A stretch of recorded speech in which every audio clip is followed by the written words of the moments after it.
Hello, I'm Steph from iDriver Classic, and today I'm showing you something I've been dying to get my teeth into. It's this Vauxhall 12.4, sometimes called the Vauxhall 12. I believe it's the oldest known example in the I-Series lineup, and it feels such a privilege to test it here today.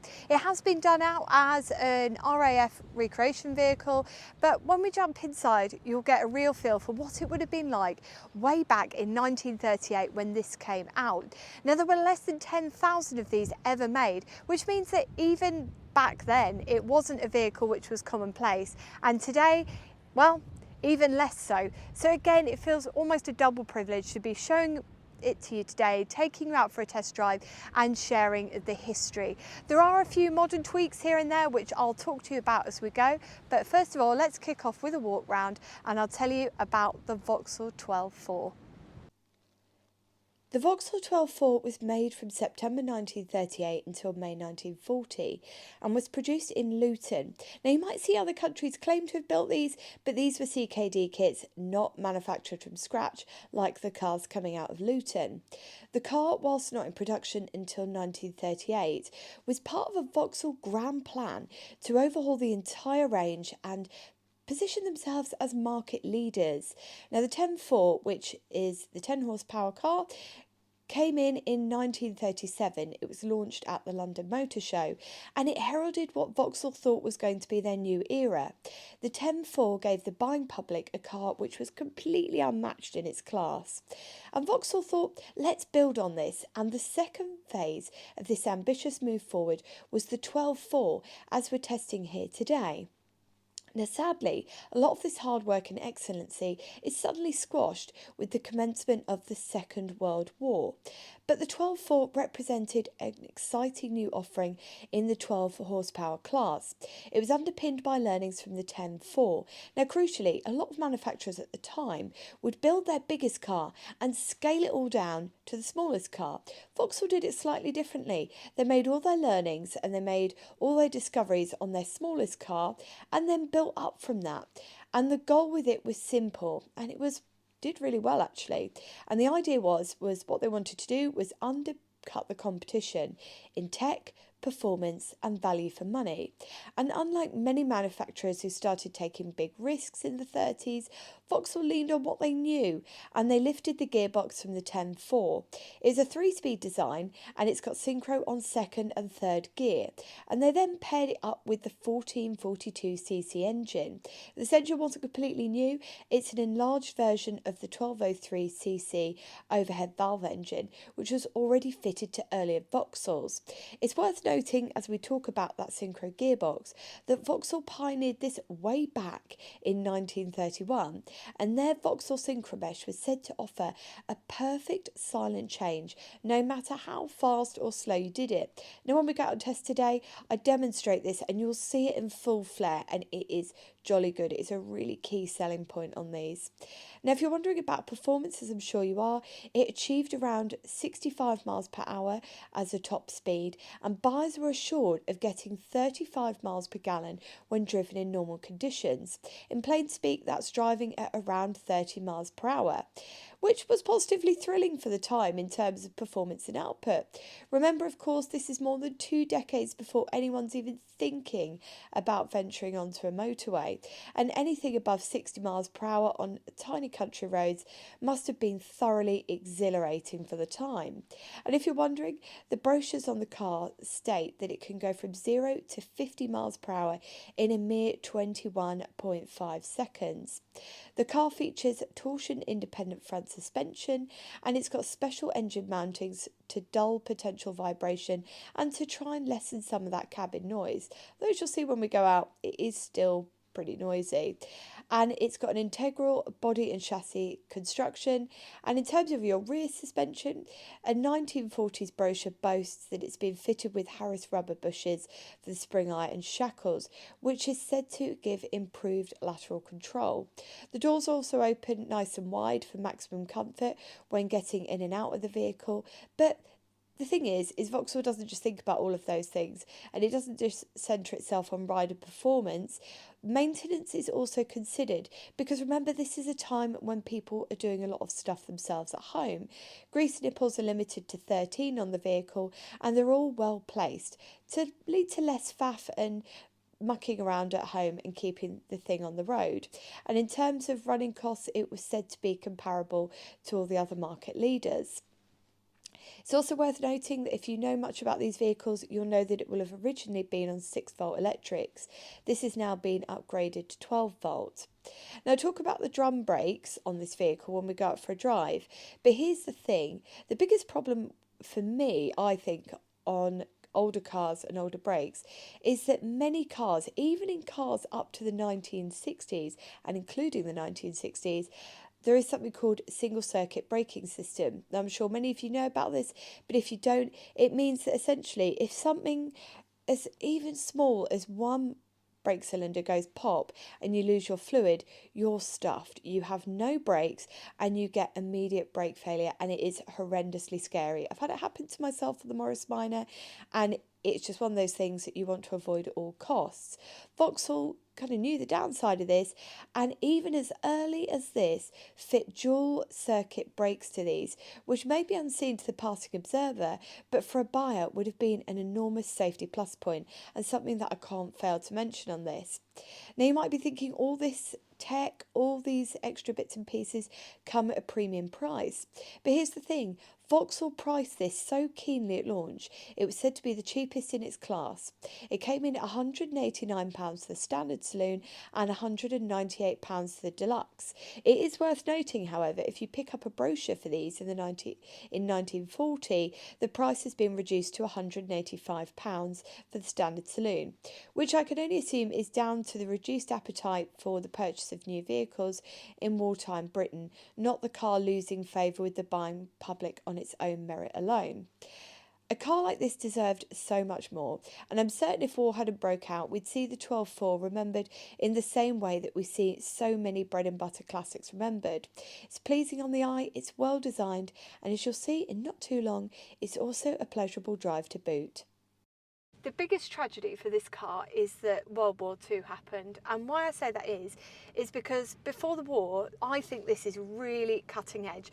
You've got things like those hydraulic drum brakes I talked about, the fact that it's got that 1442cc engine, which is giving you 40 brake horsepower. You've got that suspension that I was talking about, and you get inside and it feels so modern and so optimistic for the future. Even right down to things like how the dash is laid out. It feels almost like some of those late 40s, early 50s cars, and could definitely give it a run for its money. I mean, you look at stuff like the Morris Minor with its very early side valve engine in, which was released in 1948. That won't achieve the same speeds that you can achieve in this. So that really puts it into perspective for you, just how ahead of itself it really was, which is actually why a lot of government people and government officials picked it, because when it was coming up against cars like that were being churned out by Austin, this was a lot faster. But what have we got inside? Well, actually, as it happens, quite a lot more than you were probably expecting to see for a car from 1938. First of all, you've got a glove box over here, and you've got a glove box in front of you. Now, you might be saying to me, Steph, why is it laid out like that? Well, remember that we are in an era at this point where British cars were being sold into the world, and not everybody is on right-hand drive like us. So by making the dash pretty symmetrical in its styling, and you can kind of see that here, it means that to change the steering wheel from this side to this side isn't detrimental in the design of the vehicle. You've just got this, which is back to front.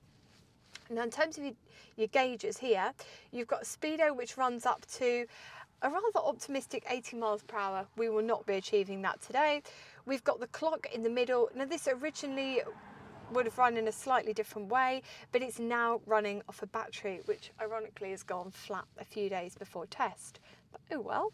And then on the far right here, you've got your fuel gauge to the top and you've got your amp meter below it. Now you look at a lot of cars that came out in kind of the 40s and the 50s, and they don't even have as much as we've got here, which is quite remarkable. The start on this is a push start, not a pull start.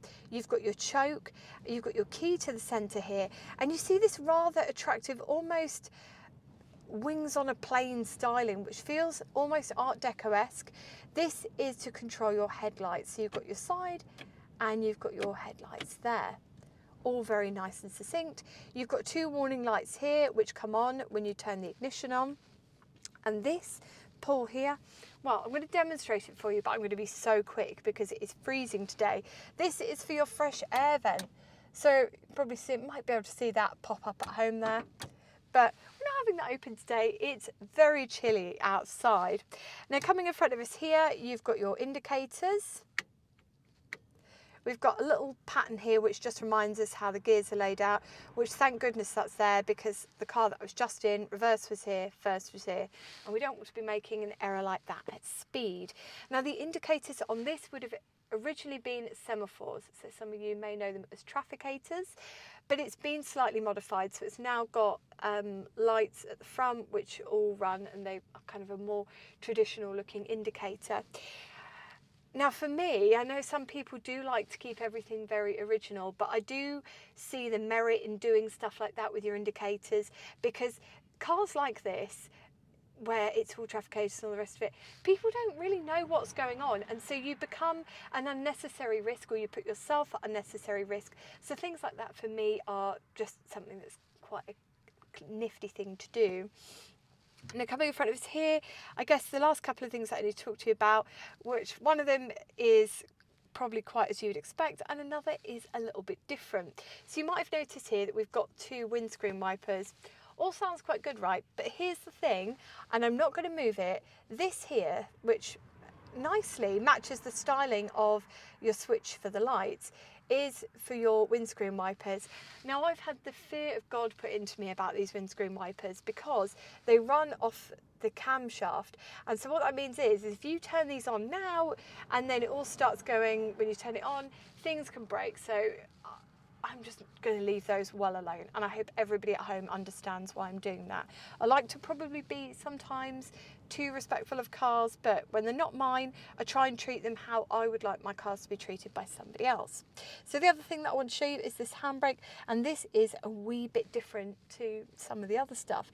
So to take this off, you pull it forward, you push your thumb down, and then you release it forwards, and that takes it off there for you. Pull that back on. Now the other thing that I want to talk to you about before I start it up is those headlights. So you might be looking at those and thinking, Steph, what are they? Well, they're wartime blackout covers, because of course this has been made out like a Second World War vehicle, which it would have had those on because this car lived through the Second World War, which is mind-blowing because it seems so long ago. And what it does is, instead of your beams going straight forward like you might expect, those little vents essentially funnel the light down towards the road, so you can still see where you're going, but for enemy planes that are up above that are perhaps using lots of headlights to work out where the densely populated areas are, it just reduces the chance of that being seen from the sky. So there were all these efforts done to try and reduce down the light. It must have been a really frightening time to drive, and just a frightening time to live in, because my goodness, there were just so many little things to consider. Now we'll get us started up. There was one last thing that I wanted to show you, which was, and I'm such a history geek, I love old stuff and I love the finer details. It's this tax disc holder. Now this, to be clear, isn't original to the car, but for the era of car, it is correct. Now as well, you can probably see that at home. That's a Vauxhall dealership. Just such a lovely little detail to have. And it is, by the way, an original 40s tax disc. You probably saw it when we were looking round. Now we're getting started up. I will tell you as well, this is a standard vehicle. You know that because it hasn't got the sunroof. It had a sliding sunroof in its deluxe. We're going to give her a wee bit of choke, just a tad. She might need a little bit more, so bear with me. And I keep going to pull start, it's push, isn't it? little bit more. It sounds very well, doesn't it? It's a really nice sounding engine.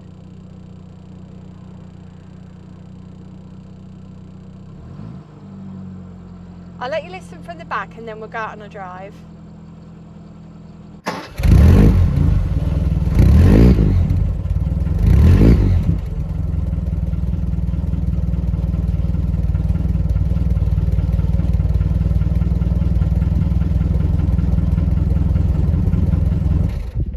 Right, let's go on an adventure.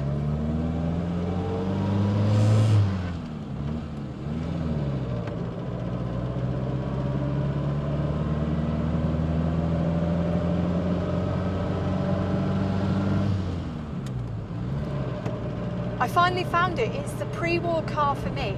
It feels so much more modern than you might be expecting inside here. But there's a few reasons why that might be. First of all, you've got that suspension, which I've banged on and on and on about. You've also got the recirculating ball steering, which means that things feel incredibly light and also a lot tighter than I was expecting, because when I was doing my pre-visit research and I was reading about it being linked to that Vauxhall 10 and it not being an entirely new design, I thought, is it going to feel a little bit tired, maybe slightly antiquated? Not so. In fact, this feels like one of the most ambitious and forward-thinking pre-war cars that I have taken out. And as you can see, she's just singing along this road and it's not too loud inside the cabin either. So we're sitting at nearly 30 miles per hour, because I know that speedo, I can't remember if it runs a little bit slow or a little bit fast, but we're around that 30 mark. Something this old, I wouldn't expect it to be running exactly spot on. It's one of those things that you have to kind of put a digital thing in and work it out. But as we gently cruise down this road, to rate the noise factor, I would say it's not much louder than a Morris Minor inside from like the 60s. And in terms of other pre-war vehicles, my goodness, it doesn't half shift down the road at quite a speed. It's got a lot more give in it as well, so my foot is barely touching the accelerator and I am just cruising down this road without a care in the world. The seating position is just absolutely spot on. You've got such great visibility all round. The seats are quite comfortable. Now I don't know if that's because it's been retrimmed or not. And something I did forget to tell you actually is that although it has been retrimmed, which does take away some of the originality, the original trim was this colour. Now again, that use of pastel shades feels a lot more modern than those staid 1930s colours that you often see, those rich clarets, those blacks, those browns. A light blue feels decidedly a lot more kind of late 50s, early 60s. Now you've got that top gear, so it is only 3 forward gears, but as you can probably see when I change from second to third, the gear change on this is nice and easy. It doesn't feel like you really have to drag it through, although as I always say with anything pre-war or of this era, just make sure when you are driving it, you're driving it in a considered and a calm way, because if you try and rush through the gears, well, that's how you're going to end up with that dreaded gear crunch. I'm going to bring you to a complete stop here, which means I will drop down into first gear. Now, as I set off in first, I talk about being careful when I change gear, but actually you probably don't have to be as careful as you do with many pre-war cars, because this has got synchro across all the gears. Again, just modern forward thinking from Vauxhall. Now, I think the only thing that held this car back from being incredibly successful was the Second World War, because I've taken out many a pre-war car and walked away thinking, I don't really feel like it's that usable for daily use. I got into this and I honestly thought to myself, if you were somebody who didn't need to venture near motorways and you did a lot of A-road driving, or you only kind of travelled fairly locally, kind of within that 30 to 50 mile radius, you wouldn't have any trouble at all taking on a car like this. It is just so easy and so willing as well.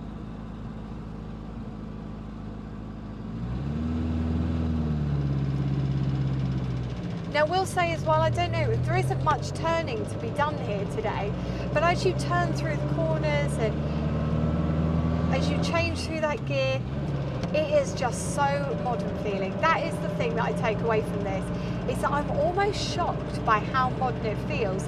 I've driven an early Morris Minor and it's felt decades older than this. But that's the thing with Vauxhall. Vauxhall made quality cars that were forward thinking, that were really great out on the road, and that people enjoyed using and looked forward to using. And I truly think that if I was asked, pick a pre-war car that you want to use, that you want to put into daily use, this is probably the car I'd use. Although I definitely do something about those wipers that I'm terrified to turn on. Now that's kind of it from me today. All in all, I've thoroughly enjoyed it.